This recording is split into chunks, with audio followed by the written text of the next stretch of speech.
नमस्कार, आप देखना शुरू कर चुके हैं लाइव सिटीज का विशेष कार्यक्रम सुबह की चाय सुबह 8:30 बजे। आज तारीख है 20 दिसंबर और दिन है शुक्रवार। हमारे साथ बातचीत करने के लिए वरिष्ठ पत्रकार रवि उपाध्याय हैं। आज हम बातचीत करेंगे बीपीएससी एग्जाम को लेकर। री एग्जाम की मांग कर रहे हैं छात्र, एग्जाम रद्द कर दोबारा एग्जाम करने की मांग कर रहे हैं, जिसको लेकर पिछले 48 घंटों से छात्र आंदोलन कर रहे हैं। गर्दनीबाग धरना स्थल पर छात्र जुटे हुए हैं और हंगामा हो रहा है। इसी बीच एक छात्र की गिरफ्तारी भी हुई है। साथ ही साथ नीतीश कुमार ने बड़ा फैसला लिया है। क्या एनडीए छोड़ेंगे? तमाम अटकलें हैं। कैबिनेट का बड़ा फैसला है। कल कैबिनेट हुई थी और उसमें बड़ा फैसला लिया गया था। साथ ही साथ आपको बता दें कि चिराग पासवान की पार्टी की ओर से भी बड़ा फैसला लिया गया है। वहीं एस सिद्धार्थ ने साफ साफ कह दिया है, बचेंगे नहीं, एक्शन होगा, डिसमिस भी होगा। सबसे पहले हम बातचीत करेंगे बीपीएससी को लेकर। बीपीएससी आंदोलन चल रहा है, री एग्जाम की मांग कर रहे हैं, दोबारा एग्जाम हो। एक सेंटर पर ही गड़बड़ी नहीं थी, अनेकों सेंटर पर गड़बड़ी थी, जिसको लेकर मांग की जा रही है। देखिए, निश्चित रूप से कड़ाके की इस ठंड में आप देखिए कि बिहार लोक सेवा आयोग की जो प्रारंभिक परीक्षा जो होती है, पीटी एग्जाम हुई थी बीते दिन 13 दिसंबर को। तो उसमें एक पटना का बापू सभागार का जो परीक्षा सेंटर था, केंद्र था, उसको लोक सेवा आयोग, जो बिहार लोक सेवा आयोग है, उसने रद्द कर दिया। अब देखिए, इन लोगों का मांग है कि तमाम सेंटर पर जितने भी उस दिन परीक्षा हुए 13 तारीख को, उस सब को रद्द कर दिया जाए, क्योंकि वही फिर क्वेश्चन जो कहीं पर मान लीजिए ये जो फिर से रद्द सेंटर पर जो बापू सभागार पर है, इन लोगों का, छात्रों का, अभ्यर्थियों का कहना है, उस पर अगर मान लीजिए क्वेश्चन हार्ड आ गया, यस इजी आ गया, आसान क्वेश्चन आ गया, तो कहीं ना कहीं फिर वही बात हो जाएगी, नॉर्मलाइजेशन। हाँ, तो ये इन लोगों की मांग है कि इस लिहाज से इन लोगों का कहना है कि तमाम सेंटर पर 13 दिसंबर को जो परीक्षा हुई थी उसको रद्द कर दिया जाए।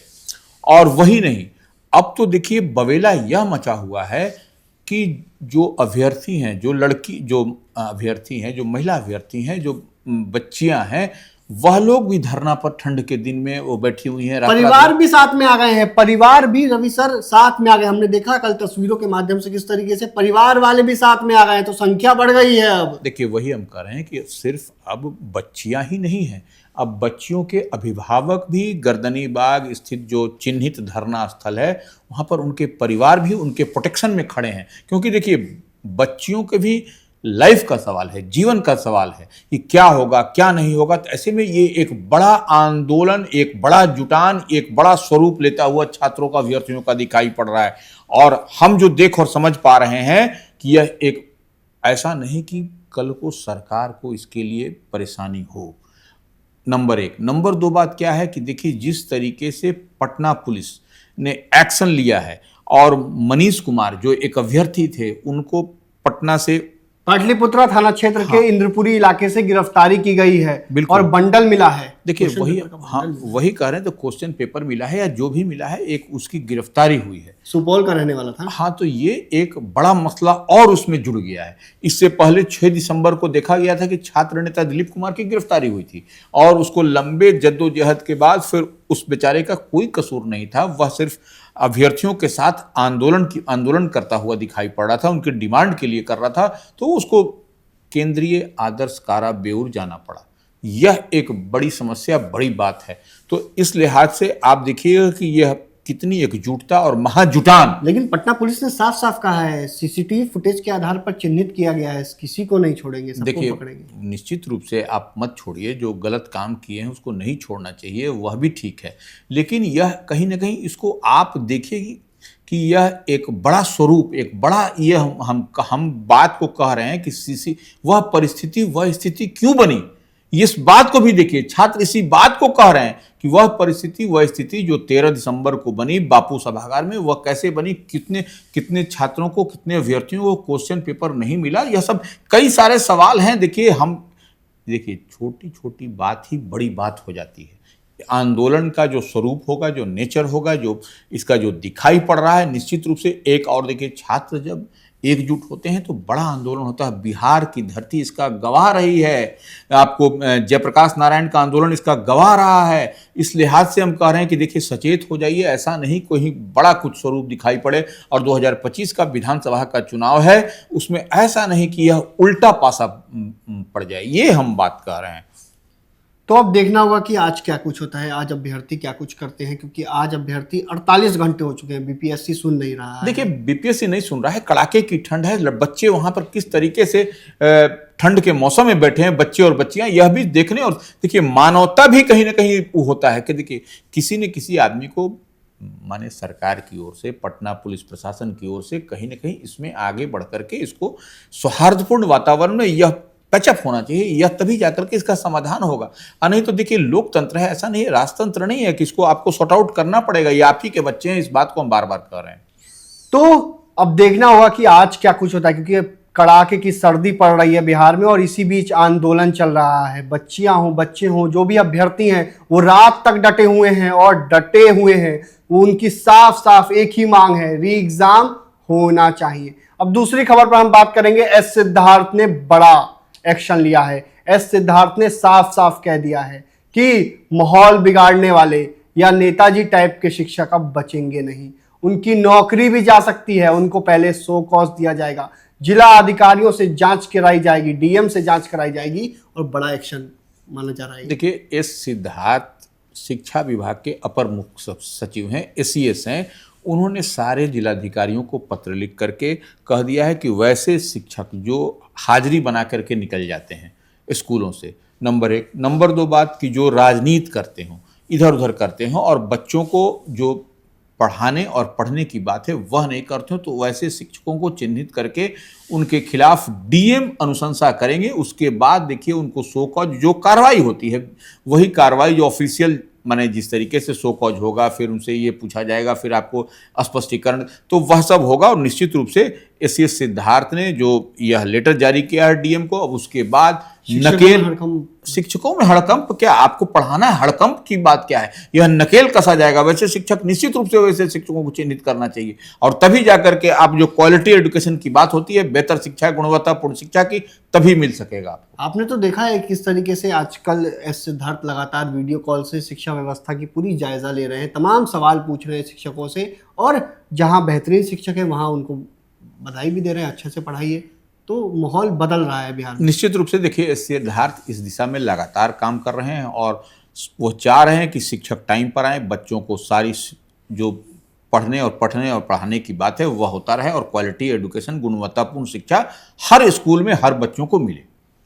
नीतीश सरकार ने बड़ा फैसला लिया है। बिहार में बाढ़ से भारी तबाही होती है। आपने देखा होगा कि हाल ही में सीतामढ़ी में किस तरीके से तबाही हुई थी, मधुबनी में किस तरीके से तबाही हुई थी और कई इलाकों में, किशनगंज में कई तबाही हुई थी। तो इसको लेकर बड़ा फैसला लिया है। अब नदियों पर बैराज बनाया जाएगा। सीतामढ़ी में तो 4 बांध टूट गए थे और चारों तरफ तबाही हुई थी, तो सीतामढ़ी के डेंग में नया बांध बनेगा। इसको लेकर कैबिनेट ने बड़ा फैसला लिया है और भी कई जगहों पर बांध निर्माण को लेकर फैसला लिया गया है। देखिए कमला नदी पर भी बनेगा।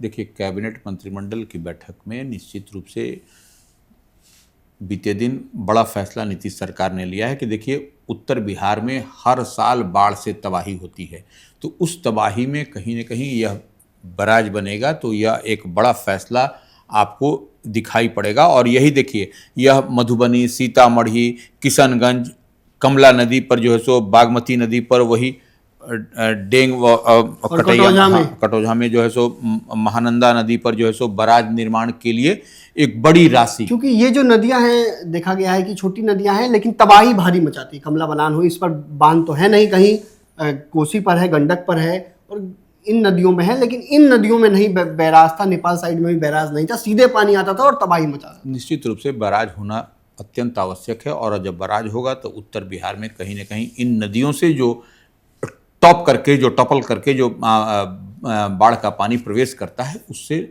हर साल की तबाही से लोग बचेंगे। और उसके लिए माने राशि भी विमुक्त कर दिया गया है, राशि भी रिलीज कर दिया गया है। अब सिर्फ काम होने की बात है। निश्चित रूप से इन सब नदियों पर जो है सो आपको बैराज बनता हुआ दिखाई पड़ेगा, उससे राहत लोगों को होगी। एक बड़ा फैसला लिया गया है अल्पसंख्यक कल्याण विभाग की ओर से। अब पूरे बिहार में जितने भी ब्लॉक में हैं वहाँ अब उनके अफसर की तैनाती होगी ब्लॉक लेवल पर। देखिए, अल्पसंख्यक विभाग वह भी जो है सो यह आपको एक बड़ा फैसला है निश्चित रूप से प्रखंड अल्पसंख्यक कल्याण पदाधिकारी। तो हर जो है सो आपको देखिएगा हर प्रखंड में आपको 459 अतिरिक्त पदों का सृजन किया गया है। तो यह एक निश्चित रूप से अल्पसंख्यकों के लिए ये एक कल्याण विभाग जो है सो वेलफेयर डिपार्टमेंट ने बड़ी पहल की है और निश्चित रूप से इस दिशा में आपको बेहतर काम होता हुआ दिखाई पड़ेगा। बिहार में ट्रांसफर पोस्टिंग को लेकर काफी हंगामा मचा हुआ था, विवाद हुए थे। उसके बाद संशोधन नियमावली भी स्वीकृति कर ली गई है। बीते दिन आपने देखा किस तरीके से कल ही फैसला आया है, कैबिनेट की बैठक थी, उसमें फैसला आ गया है। अब नियोजित शिक्षकों को खुशखबरी मिल गई। देखिए, निश्चित रूप से ये बिहार विद्यालय विशिष्ट शिक्षक संशोधन जो नियमावली है 2024, उसमें जो है सो आपको स्पष्ट रूप से कहा गया है और कैबिनेट से ही अप्रूवल है कि अपने स्कूल में पहले की तरह जो नियोजित शिक्षक हैं वह पढ़ा सकते हैं। उनको अब जो है सो सक्षमता परीक्षा, जैसे मान लीजिए अब उसमें और भी थोड़ा सा है, अब उसमें 3 की जगह 5 बार देना। हाँ, शिक्षकों को अब जो है सो सक्षमता परीक्षा देने के लिए 3 बार नहीं 5 बार भी उनको यह छूट दी गई है। तो यह एक बड़ी पहल है और आपको 2,53,534 पास कर चुके हैं सक्षमता पास शिक्षक हैं। तो यह शिक्षकों के लिए यह एक मांग की लंबे वक्त से मांग कर रहे थे नियोजित शिक्षक कि हम जहां पहले से हैं, हम गांव के पास हैं, या मतलब थोड़ा सा एक माहौल होता है कि पहले से जहां पोस्टेड है जहां पर रहेंगे वही जिस स्कूल से पास आउट हैं, जिस स्कूल में वह है वहीं उनसे वेतनमान मिलेगा, वहीं पर वो अपना ज्वाइनिंग कर सकते हैं, कहीं कोई दिक्कत नहीं। अच्छा, एक बयान को लेकर काफी विवाद मचा हुआ है। अमित शाह ने एक बयान दिया राज्यसभा में, जिसके बाद हंगामा हो गया। उस बयान को लेकर लालू यादव ने भी कल किस तरीके से कहा था, आपने सुना ही होगा लालू यादव ने अमित शाह को क्या कहा था। लेकिन एक चिट्ठी लिख दी है, क्या एनडीए छोड़ेंगे नीतीश कुमार, चिट्ठी लिखी है अरविंद केजरीवाल ने। क्या इसके मकसद है, क्या चाहते हैं अरविंद केजरीवाल? देखिए, पहले ये समझ लीजिए Arvind Kejriwal ex chief minister हैं दिल्ली के और आम आदमी पार्टी है उसके वह संयोजक हैं, उसके सब माने कर्ता धर्ता हैं।